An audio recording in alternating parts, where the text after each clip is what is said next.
Welcome to Pioneer Perspective. We are here to give you insight on what's happening on the Vol State campus. I'm Easton. Today my guest is Karen Mitchell from the Vol State College Foundation, and we're talking about the Women Empowering Education Luncheon this spring.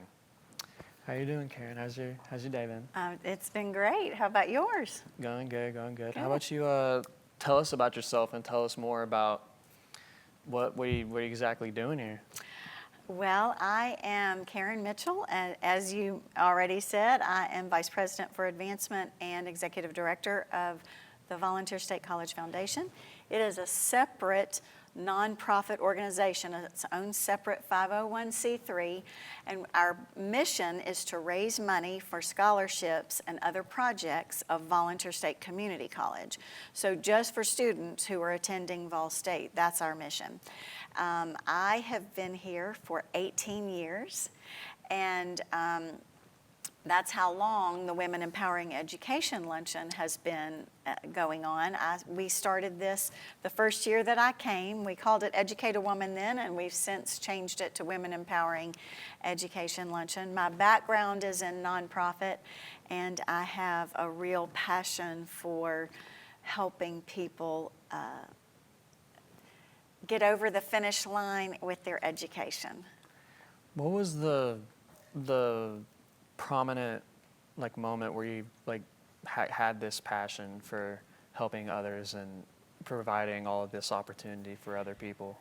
Well, I've had this passion for many years. I started out actually in the ministry, and then I left I was on staff at a church, and I left the staff at a church to go to a nonprofit that was a ministry, and I've just always had a passion to help people in some form or fashion. And when I came here to Vol State, I was in some really, really great organizations. One organization where I was a counselor in the school systems, a support counselor for students who were at risk or on alcohol and drugs. I was the executive director for our Cumberland Crisis Pregnancy Center in our community, and at United Way in Sumner County. And when I came here, I remember thinking, scholarships, I don't know how that's really impactful. And so what I did, my very first week here, was I pulled out all the thank you notes, because the students write thank you notes. They're actually required to, but they write it from their heart. I pulled out all the thank you notes, and I just laid them on the floor, and I sat in the floor, and I started reading all those thank you notes and seeing how scholarships make a difference and truly changed their lives. Just completely impassioned me, I guess I could say, for scholarships, and I've never looked back since. I get the privilege to see on a regular basis how what we do makes a difference in the lives of students. I'm really glad that you have this kind of passion for this kind of career and to give opportunity to other people that they won't be able to get themselves. Mm-hmm. And tell us what it's like to run this kind of organization, because I feel like a lot of other organizations, they try to, scalp out more money for themselves and for the actual people that are applying for them. And tell us about this nonprofit organization. Well, so when I first came here, and actually even now, I still tell people this is a fundraiser's dream job, because the college, Volunteer State Community College, believes so strongly in the foundation that they pay all of our administrative costs. So we are actually employees of Volunteer State Community College. We also do other things for the college, but they pay for our space, they pay for the employees, they pay for everything. So when people if they give to the Women Empowering Education Scholarship, if you give me $100 for that, $100 is going into that fund. whatever you designate it for, all those dollars are going directly into that fund because we don't have any administrative costs because the college pays for it. So we are very unique in that way, and it's a great way to help people, donors understand we're not in it just for your money. We're in it for the impact and the difference that we make in the lives of students. Yeah, and tell us about how like the struggles of starting this like event and starting with all of this, like how to really get it going and how to gain sponsors. Like, can you tell us a bit more about like the struggle and the difficulty of this organization? I can. This particular luncheon is also very unique in that it has been a much loved event from the very beginning, and in the history of my career, I can't always say that about all the events that I've had and helped with. We've had to work a lot harder to help people understand either the mission or what we were trying to accomplish with a particular event. With this event, from the very first one, we had about 150 to 200 women who came. Louise Mandrell was our speaker, and these women absolutely loved the event. We also, so we have a comedian or a great presenter each year, but we also have student testimonials, and these women who attend love to hear from the students. They love to hear, how is this making a difference in your life, and why are we here? And when you leave that event, they always end up telling you that that's their favorite part.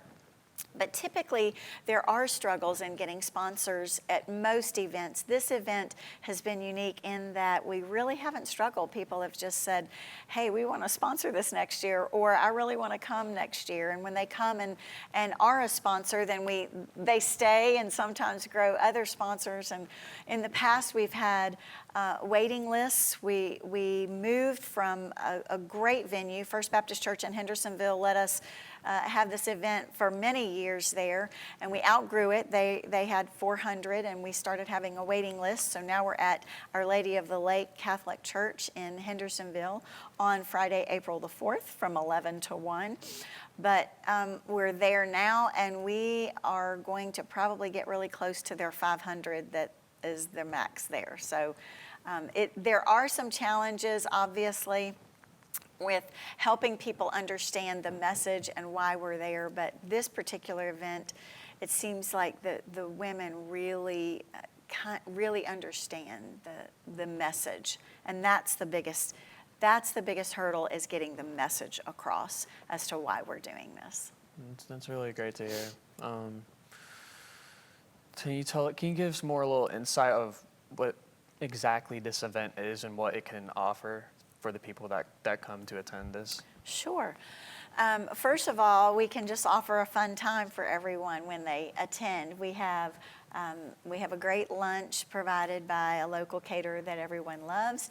We have great sponsors. We have great folks that are here that come, and great student testimonials. I know I've said that. I feel like I keep repeating myself with that, but that's always great. We have a comedian who is sadly retiring this year, and everyone loves her. So we can offer just a great fun time. And one of the things that we wanted to do when we first started this was not just impact the lives of students, but also we wanted this to be a place where women could just gather and kind of forget the world for about 2 hours and just enjoy themselves, just see the difference that they're making, but also just sit back and have a good laugh and have some fun. So that's really good. Tell us about how you can particularly like get into these like scholarships and how to like, what is the word, enroll into the event? Yeah. So you can find the event to come online. You can at volstate.edu on our Vol State website, click on Give, and on the left-hand side there is you click on events and you can find Women Empowering Education that way. So you can give that way. You can RSVP that way. You can RSVP through going to foundation@volstate.edu or calling 615-230-3506. You can do that as well to RSVP. So that's the event. That's how you can register for the event on April the 4th. But in order to apply for scholarships, students have one application. That's all they have to do. Even though we have multiple scholarships, one application will get you in for whatever scholarships you fit your particular criteria. So the application, we do require that the FAFSA's downloaded and that kind of thing, but that's how a student can apply for our scholarships. And exactly how many like scholarships do you offer for these? We have over 250 scholarships, but within some of those are very specific criteria, and so some of those are just for a particular category or a particular student, maybe whether they're from Macon County. Sometimes the donor wants it from where they come from or for a particular area of study. But for the most part, we have general scholarships. And I also don't like the word scholarship because there are a lot of students that think, well, I don't qualify for a scholarship. I don't have great grades. But most of our scholarships are need-based. So really anyone can qualify and apply for these scholarships. It's really, I'm really glad to hear it because I'm personally on a scholarship. So. Oh, good. Before we end here, do you want to tell us when this event is? Yes, it is on April the 4th. That's a Friday from 11 to 1 o'clock at Our Lady of the Lake Catholic Church in Hendersonville, Tennessee. All right, thank you so much for Thank for you. being here. Thank you, Karen, for joining us to share our insight into the Women Empowering Education Luncheon. I'm Easton, and this is Pioneer Perspective. We'll see you next time.